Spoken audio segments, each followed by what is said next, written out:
As necessidades básicas dos seres humanos, como água limpa e alimentos seguros, podem estar ameaçadas por causa do lixo. Um estudo realizado pelo Programa das Nações Unidas para o Meio Ambiente estima que o lixo mundial deve ter um aumento de 1,3 bilhão de toneladas para 2,2 bilhões de toneladas até o ano de 2025. Produzir lixo é uma prática exclusiva da humanidade e agora cabe a todos nós encontrar meios sustentáveis de lidar com os resíduos da nossa civilização. Esta é a pauta do programa de hoje, comemorando também a Semana do Meio Ambiente. O Viva está no ar pela rádio e também pela TV Univale. Junto comigo está o também acadêmico de jornalismo, Cacá Oliveira. Boa tarde, Juni. Boa tarde para você que acompanha o Viva Voz na rádio e também na TV Univale. Siga a gente nas redes sociais, facebook.com/Viva Voz Univale, curte a nossa fanpage e também no Twitter e também no Instagram, @Viva Voz Univale. É isso mesmo, e hoje comigo e o Cacá tá a professora Rafaela Piccolotto. Ela atua no curso de Engenharia Ambiental e Sanitária aqui na Univale. Boa tarde, professora. Boa tarde, desde já eu agradeço o convite. Então, professora, a gente está na Semana do Meio Ambiente e o lixo é um dos principais problemas, ambientais que a gente tem hoje, principalmente aqui no Brasil. Como que está a situação do descarte e da coleta de lixo aqui? Bom, quando a gente fala em termos de lixo, na verdade, o próprio termo lixo, ele já não tem sido mais tão usado, porque ele tem muita conotação no sentido negativo, como sendo um problema. Então, hoje o que a gente está abordando bastante é o tema resíduos sólidos, que grande parte desse material, que como tu bem perguntou, ele é descartado incorretamente, um volume muito grande dele poderia ser reciclado e está sendo reutilizado. Então, se ele fosse bem gerenciado, ele não seria tão negativo quanto o tema lixo, como era antigamente, parecia. E a gente tem dois aspectos mais importantes para abordar quando a gente fala de resíduos sólidos. Um deles é a disposição final, para onde esse resíduo está indo parar, mas o problema principal está na origem, que é a elevada geração de resíduos que a gente tem. Então, a grande problemática de resíduos, ela começa no consumo desenfreado que a gente tem. Existe um indicador a nível nacional que cada habitante gera por dia em torno de 1 quilo de resíduos. Obviamente que existem regiões que essa geração acaba sendo maior ainda, como é o caso do município de Balneário Camboriú, que chega a 1,2 quilos por habitante por dia. Nossa. Então é um volume bastante considerável. E mais grave disso é aonde esse resíduo está sendo depositado. Então hoje a gente tem o que dá para se dizer de melhor em termos de Brasil, que são a disposição desse resíduo em aterros sanitários, que são locais adequados, com toda a infraestrutura, impermeabilização de solo, coleta de todo o efluente, que a gente chama de chorume, que é gerado, enfim, para receber todo esse resíduo, impactando o mínimo possível o ambiente. Porém, a gente tem ainda uma parcela muito grande de disposição desse resíduo no que a gente chama de lixão, ou aterro controlado. O que são esses locais? Nada mais são do que um terreno que simplesmente começaram a depositar resíduo nesses locais, sem nenhum tratamento, nenhum cuidado com o meio ambiente, e eles são jogados lá e vira uma grande montanha de resíduo que fica em decomposição, contamina solo, contamina lençol freático, cursos d'água próximos, e a gente tem ainda essa realidade muito grande a nível de Brasil. Apesar de existir uma legislação, que é a Política Nacional de Resíduos Sólidos, que ela foi aprovada em 2010, que ela definia que até agosto de 2014, todos os municípios deveriam encerrar os seus lixões. Só que, infelizmente, essa prática ainda não aconteceu 100%. A gente não atingiu essa meta. Então, no Brasil, a gente tem alguns locais com disposição adequada em aterros sanitários, mas ainda uma grande maioria depositando nesses lixões, sendo um problema ambiental, social e econômico. Professora, explica para a gente agora como pode ser caracterizado o lixo. A gente tem os resíduos sólidos, eles podem ser classificados, então, quanto à sua origem. Então, conforme o local que é gerado, por exemplo, a gente tem resíduos de serviço de saúde, gerado em hospitais, clínicas médicas de modo geral, odontológicas. A gente tem os resíduos industriais, de todos os segmentos, resíduo da construção civil, resíduo de atividades agrícolas, e o resíduo mais propriamente dito que a gente vai está tratando aqui, são os resíduos sólidos urbanos, que são os resíduos gerados nas nossas casas, resíduos domiciliares, e mais o resíduo gerado pelos serviços de limpeza pública. E aí, esse resíduo, ele é principalmente composto por material orgânico, materiais recicláveis, que são principalmente as embalagens, e outros materiais que a gente chama de rejeito, que são os materiais que não são orgânicos, porém eles não têm potencial de reciclagem. Que esses sim deveriam estar sendo destinados para os aterros sanitários. Então, basicamente, a composição é material orgânico, material reciclável e esses outros que é uma parcela menor. A gente tem um indicador que desses 1 quilo que eu comentei antes, 1 quilo, 1,2 kg por habitante por dia, em torno de 50% é matéria orgânica, 34%, 36% são resíduos recicláveis e o restante são considerados rejeitos. E, além disso, a gente tem uma parcela, porém bem menor, que é o que a gente chama dos resíduos perigosos, que a gente também gera nas nossas casas, que são os frascos de medicamentos, pilhas, baterias, eletroeletrônicos. Então, o computador que estragou, para onde que eu tenho que destinar? O celular antigo, lâmpada queimada, que também são gerados nas nossas residências. Então, basicamente, a composição é essa. Professora, você já citou, né, os principais tipos de lixo, mas com certeza o maior problema está no que a gente produz em casa, né? Porque é uma quantidade muito grande de lixo. Para onde vai esse lixo? Então, especificamente aqui na nossa região, falar de Balneário Camboriú e Itajaí, a gente pode entender como referência, até a nível de estado e país. Porque a gente tem, dentro de toda essa composição, a gente pode dividir em 2 grandes grupos, os resíduos recicláveis e os rejeitos.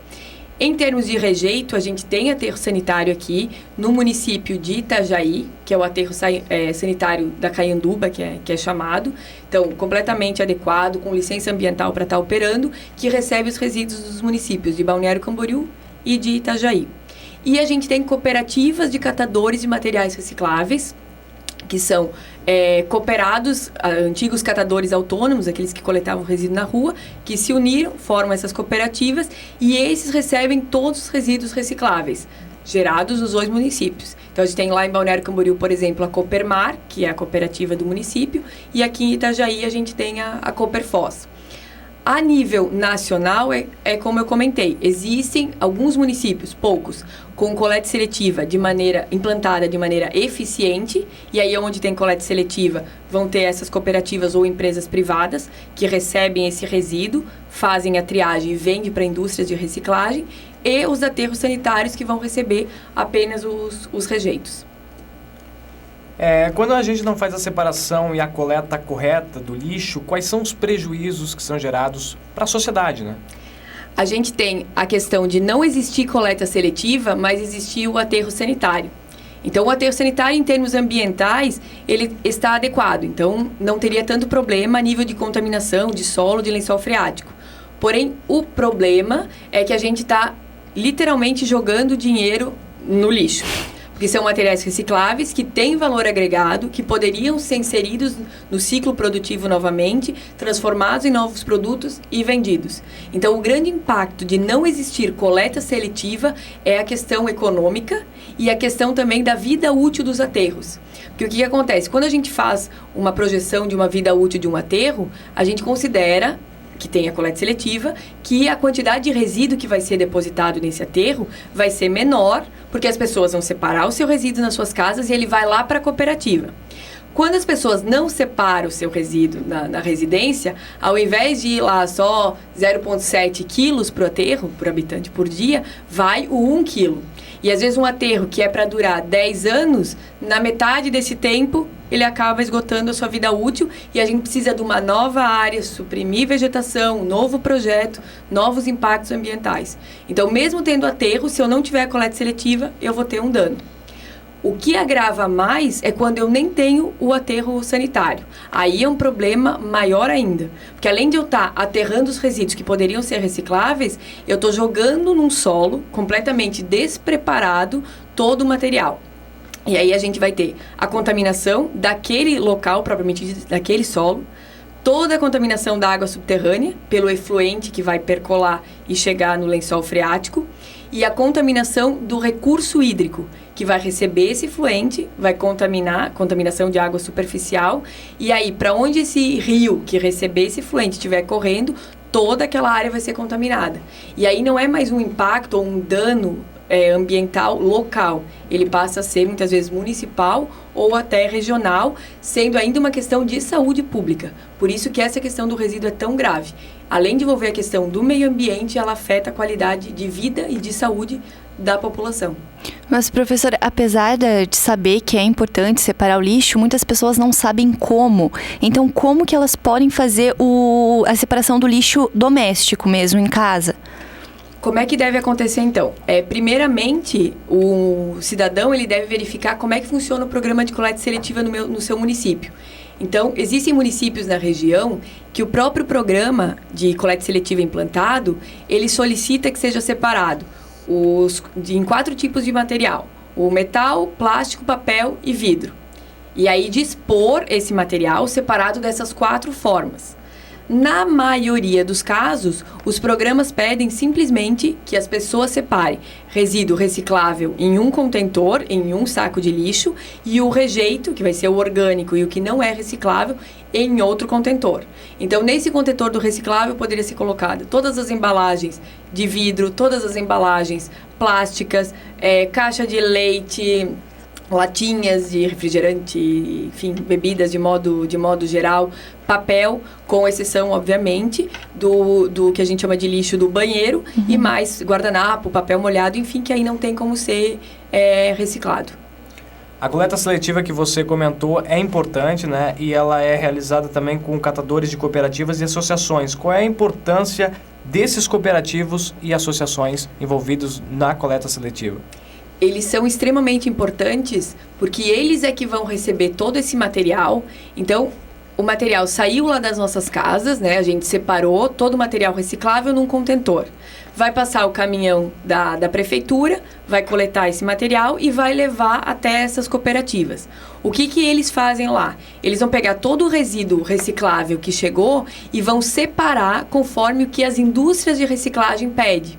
Então, tem indústria de reciclagem de plástico, por exemplo, que ela trabalha com plástico PET só. Se tiver PVC no meio, ela não vai receber.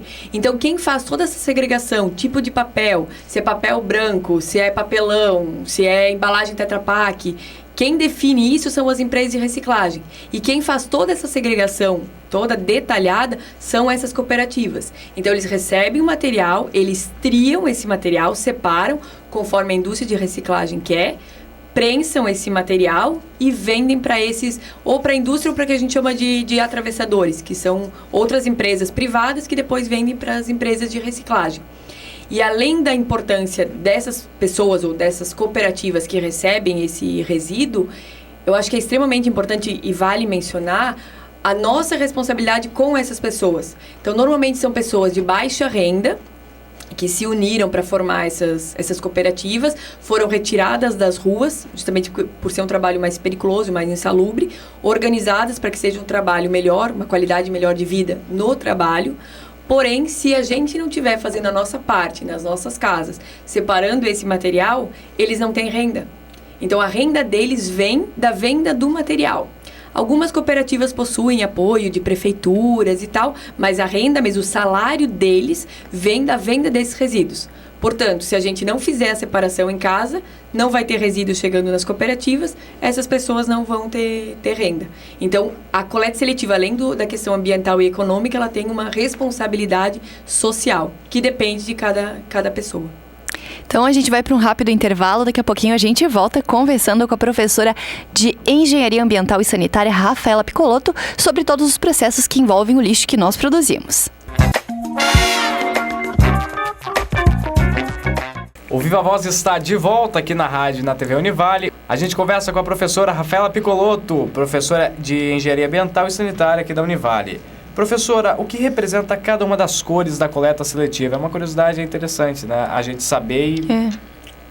Com certeza. Então, existe uma resolução que é a 275 do Conselho Nacional de Meio Ambiente, que ela definiu algumas cores para relacionar com o tipo de resíduo que é gerado.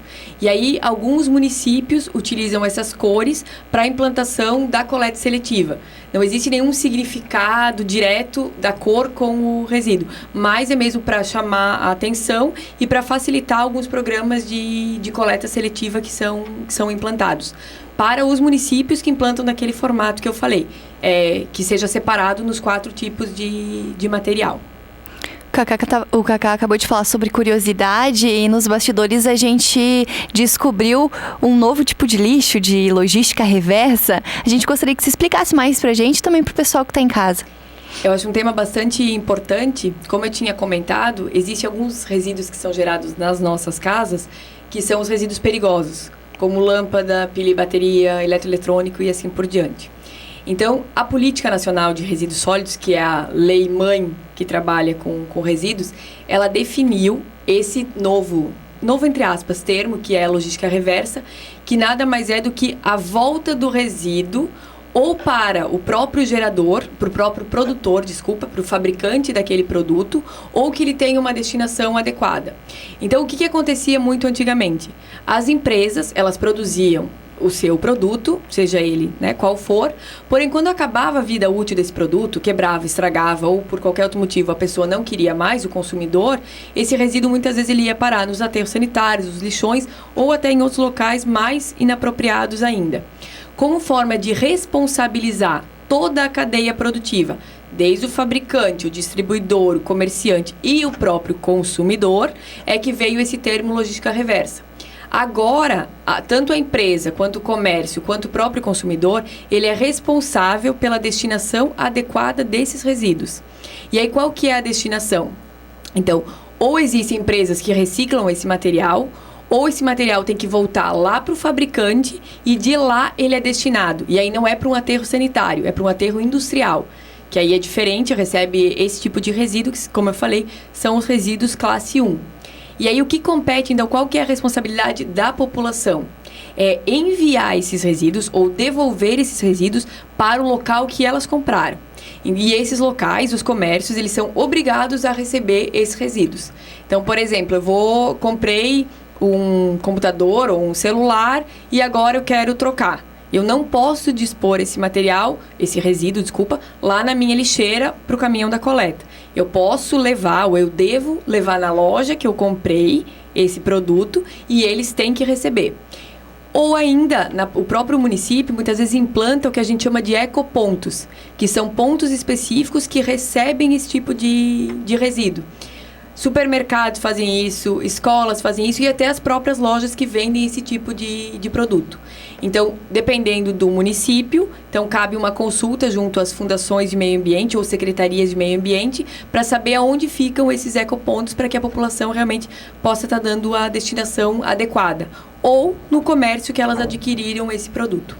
Professor, em média, produtos como plástico, vidro, demoram quanto tempo para se decomporem na natureza? A gente tem alguns dados teóricos que definem o tempo de decomposição de cada material.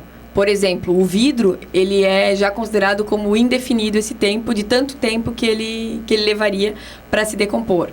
Aí teve um programa uma vez de sacolas plásticas biodegradáveis, que demorariam um tempo bem menor, em torno de meses, para estar sendo decomposta no meio. Então, apesar de existirem esses tempos definidos em teoria, o que vale mesmo é isso definido muitas vezes em laboratório, em condições controladas. Quando a gente vai para o meio ambiente, isso acaba mudando um pouco de configuração.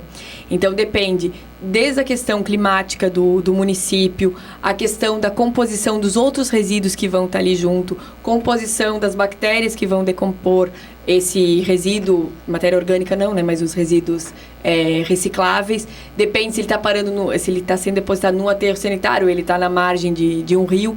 Então, a decomposição dos recicláveis, ela é de anos. E aí pode chegar, depende do material, 200 anos, 100 anos, 50 anos. Só que é um tempo muito grande, só que ele também depende das condições do local que vai receber. Por isso que se pede que esses resíduos realmente sejam encaminhados para as empresas. Independente das condições, o tempo que ele leva para decompor é muito grande. Até esse exemplo que eu dei das sacolas biodegradáveis, acabou nem avançando muito esse tipo de projeto, porque elas seriam biodegradáveis nas condições ideais. E no aterro, muitas vezes, a gente não tem essas condições. Então, elas acabavam perpetuando, por anos e acabando não sendo tão degradável facilmente, assim. Nós falamos bastante sobre a importância da nossa consciência também no descarte do lixo, mas e o poder público? Sabe qual é o papel dele em relação à coleta e o descarte do lixo? O poder público ele tem que fornecer toda a infraestrutura para que esse programa aconteça da maneira correta. Então, falando em coleta e destinação, o que cabe ao poder público? Possuir um sistema de coleta, aí coleta do rejeito, ou seja, do resíduo que não é reciclável, que a gente chama de coleta comum ou coleta convencional, e a coleta seletiva. Então, é obrigação do município a implantação desse sistema, bem como os locais que vão receber esse resíduo. Então, o poder público normalmente apoia as cooperativas, porque a renda delas vem da venda desse material. Então, a prefeitura doa esses materiais para a cooperativa, mas ela auxilia de uma certa forma, e a implantação dos aterros sanitários. Então, o município tem que fornecer toda essa estrutura. Além disso, legislação específica, fiscalização, porque aí cabe ao poder público fiscalizar, e aí não falando só da parte... Fiscalizar, normalmente, domicílios eles não fiscalizam, mas fiscalizar empresas, fiscalizar indústrias que realmente geram outros tipos de resíduo que tem uma periculosidade ainda muito maior. Então, e sem falar, que eu acho que talvez seja o papel principal, é em programas de educação ambiental. Então, por mais que o município, às vezes acontece isso, o município implanta, tem o caminhão da coleta seletiva, tem aterro sanitário, tem cooperativa, tem tudo. Porém, ele não divulga isso para a população, ele não sensibiliza a população, né? Não faz a população entender que ela é parte daquilo, que ela tem que fazer a sua parte e qual a importância de tudo aquilo. Isso é um grande problema, né? Porque a gente recebe, Itajaí pelo menos, pessoas de fora e que acabam não tendo fácil conhecimento da coleta seletiva, do descarte ideal do lixo aqui em Itajaí, né? Exatamente. E eu acho que, às vezes, grande parte da questão da população não estar participando do programa de coleta seletiva é pelo desconhecimento desse contexto. Às vezes tem pessoas que a gente pergunta até em aula, enfim, no início de um semestre, para onde que vai todo o resíduo que é gerado? E a maioria, seja aluno ou de modo geral, as pessoas não sabem. A gente até brinca, né, que parece que o resíduo coloca lá ele de noite e quando tu acordou de manhã ele sumiu. Só que na verdade ele não some. Em algum lugar ele tá parando.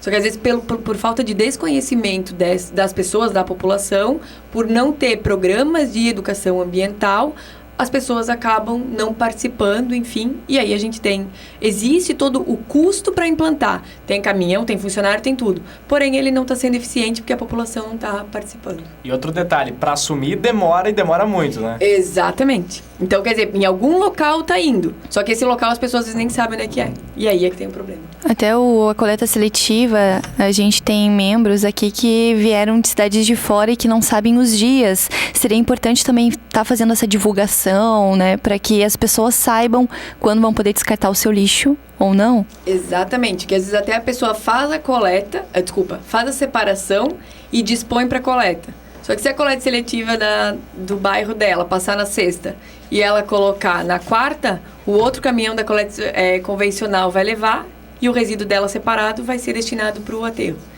Sem contar a gente aqui, Itajaí, Balneário Camboriú, entre outros municípios, como vocês comentaram, recebe muitos turistas. E esses muitas vezes não fazem o seu papel. E a gente tem em Balneário Camboriú, por exemplo, a geração de resíduo dobra.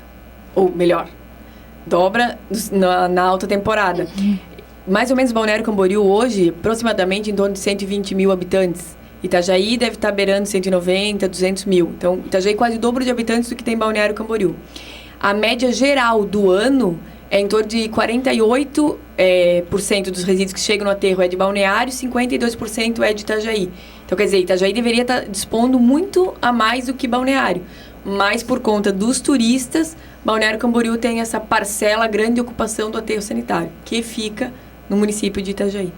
E aproveitando essa deixa, professora, quais os hábitos a gente pode mudar para diminuir essa produção excessiva de lixo? Eu acho que a grande pergunta que a gente deveria se fazer sempre que vai adquirir algum produto novo é se realmente a gente precisa daquele produto. Então, quantas vezes a gente troca um celular, sendo que o celular que a gente está usando agora, ele está funcionando perfeitamente. Mas porque saiu uma cor nova, porque tem um detalhezinho a mais, porque tem um aplicativo novo que no nosso já não se encaixa, a gente vai e troca o celular. Então, o celular ou vários outros aparelhos, ou coisas que a gente tem, às vezes, em quantidades excessivas que realmente não precisaria. Então, acho que a grande questão nossa é o consumismo. É realmente comprar, adquirir produtos, coisas novas, se realmente a gente precisasse. E tomar o cuidado que a gente tem, porque as próprias empresas, com a questão que elas querem vender os produtos, muitas vezes elas fazem os produtos para que eles durem pouco. E aí, quando a gente comprou um celular, a hora que tu quiser atualizar alguma coisa, aquele aparelho já não dá mais e você é obrigada a descartar e a comprar outro. Então, esses cuidados a gente tem que ter e ser um consumidor consciente. Tanto no sentido de adquirir produtos pra gente e realmente cobrar das empresas, verificar se aquela empresa é séria, se ela tem uma certificação ambiental, quais são os princípios que tem aquela empresa em termos ambientais. Acho que esse tipo de atitude em termos de resíduo é o que mais vale. Muito obrigada, professor. O Viva vai ficando por aqui, agradecendo também o pessoal que esteve aí em casa. Semana do lixo, Semana do Meio Ambiente. E hoje a gente estava falando sobre o lixo, todos os processos que envolvem a produção do lixo que nós consumimos. É isso, Cacá? A gente agradece a presença da professora Rafaela Piccolotto aqui no Viva Voz. Obrigado, professora. Eu que agradeço a oportunidade, é sempre um prazer falar sobre esse tema e realmente estar deixando essa mensagem que as pessoas pelo menos pensem antes de consumir e façam a separação do seu resíduo nas suas residências. Juni, demos conta, hein? É isso mesmo. Pois é, então o Viva vai ficando por aqui. Nós nos encontramos semana que vem. Até lá!